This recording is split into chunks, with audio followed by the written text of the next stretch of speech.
केंद्रीय राज्य मंत्री श्रीमती नीमूबेन बांभणियाના अध्यक्ष स्थाने बाળ વિવાહ મુક્ત ભારત જનજાગૃતિ કાર્યક્રમ યોજાયો। ભાવનગરના સાંસદશ્રી અને ગ્રાહક બાબતો ખાદ્ય અને જાહેર વિતરણ વિભાગના કેન્દ્રીય રાજ્યમંત્રી શ્રીમતી નીમુબેન બાંભણિયાના અધ્યક્ષ સ્થાને ડૉક્ટર આંબેડકર ભવન પાનવાડી ખાતે બાળ વિવાહ મુક્ત ભારત અને જાગૃતિ ફેલાવવાના ઉદ્દેશ્યથી જનજાગૃતિ કાર્યક્રમનું આયોજન કરવામાં આવ્યું હતું। ત્યારે એનો વિકાસ સુધાય છે, એનું શિક્ષણ વૃદ્ધાય છે। જ્યાં શિક્ષા છે ત્યાં નથી બાળ વિવાહ। આપણે સૌએ જાગૃત બનીને આપણે સંકલ્પ કરીએ કે દીકરીઓને શિક્ષણ, સન્માન અને સ્વાવલંબનની તક આપશું। ગામે ગામમાં જાગૃતિ ફેલાવવાની છે।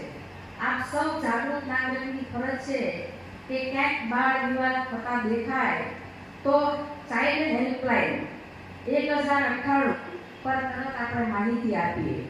ભારત की बेटी દરેક ક્ષેત્રમાં કમાલ કરી રહી છે।